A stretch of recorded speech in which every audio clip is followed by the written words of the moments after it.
جد میں ناکام ہو گیا. پوچھا کیا ارادہ ہے؟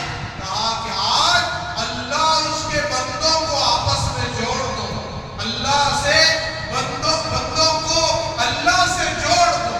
بادشاہ نے کہا بہت اچھا ارادہ ہے، پھر روتے کیوں ہو؟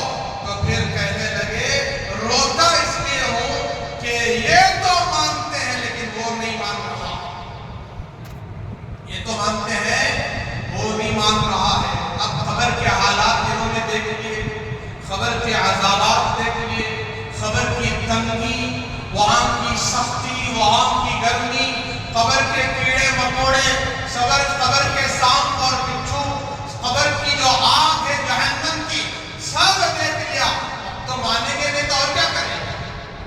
اب تو 100% مانیں گے.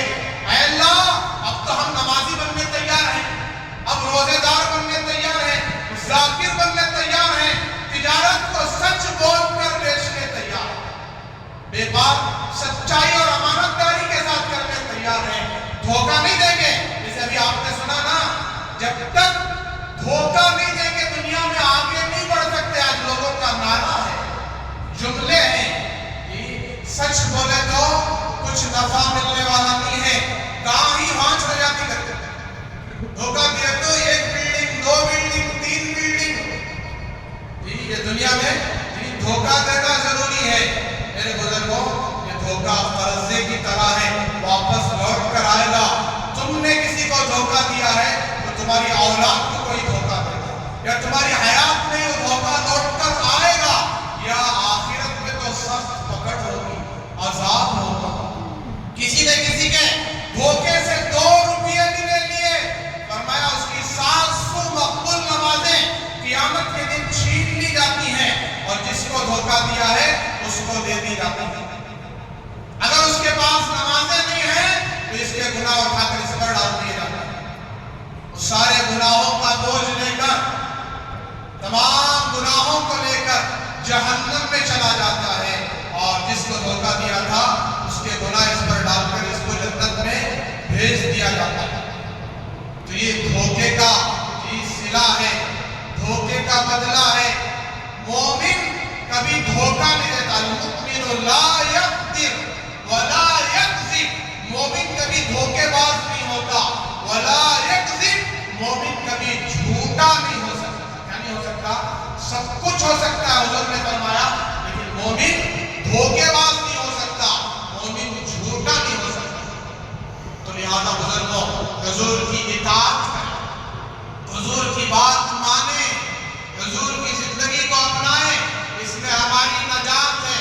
جو حضور کی سنت کی حفاظت کرے گا، میں نے گزشتہ بھی کہا، اللہ تبارک و تعالیٰ 4 نعمتیں دیں گے. پہلی نعمت اللہ تبارک و تعالیٰ اس کی محبوبیت، مقبولیت، اس کا نیک ہونا، اچھا ہونا اولیاء کے دلوں میں، بزرگوں کے دلوں میں، انبیاء کے دلوں میں اللہ ڈالتے ہیں، نیک لوگوں کے دلوں میں. دوسری چیز فرمایا اللہ تبارک و تعالیٰ غیروں کے دلوں میں، دشمنوں کے دلوں میں رعب پیدا کرتا ہے. اگر رعب پیدا کرنا چاہتے ہو، نمازوں کا اہتمام کرو، اپنے چہروں کو ایک مشت داڑھی سے سجا دو. کب تک منڈاؤ گے؟ کب تک شیونگ کرتے رہو گے؟ ایک دن مر کر قبر میں بھی جانا ہے. کب تک یہ چہرہ لے کر اللہ کو ناراض کرتے رہو؟ یہ ناراض کرنے والا چہرہ ہے. داڑھی منڈانا اللہ کو ناراض کرنا ہے، رسول اللہ کو ناراض کرنا ہے، تمام انبیاء کو ناراض کرنا ہے. نبیوں کی سنت کو اپناؤ، اس میں اللہ تعالیٰ ہماری حفاظت رکھے. ہر عمل حضور کی سنت کے مطابق. پھر تیسری چیز، ہمارے رزق کو اللہ بڑھا دیں گے، وسیع کر دیں گے. اور چوتھی چیز، ایمان پر خاتمہ ہوگا. جو سنت پر عمل کرتا ہے اس کا خاتمہ کس پر ہوگا؟ ایمان پر. اپنی گاڑیاں، جائیداد، بنگلے سب یہی رہ جائیں گے. حضور کی یہ سنت گاڑی تمہاری قبر میں آئے گی، میری قبر میں آئے گی، اور قبر روشن ہو جائے گی. اس گاڑی کے طفیل اللہ مغفرت کر دے.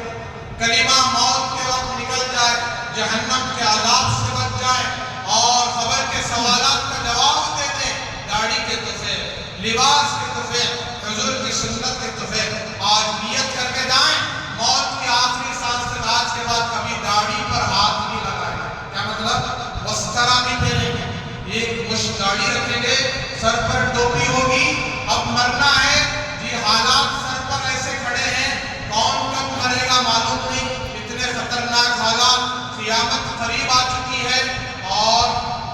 جنازے لاشیں اٹھ رہی ہیں.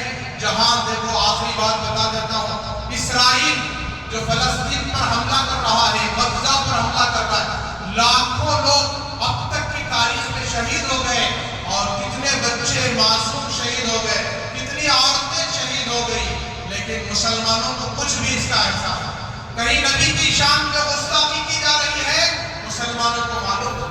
اور ایک بات بتا دیتا ہوں، نبی کی شان کی جو گستاخی کے جملے ہیں وہ ویڈیو تم تک پہنچے، آپ کو اللہ کا واسطہ دیتا ہوں اس ویڈیو کو وائرل نہ کرو.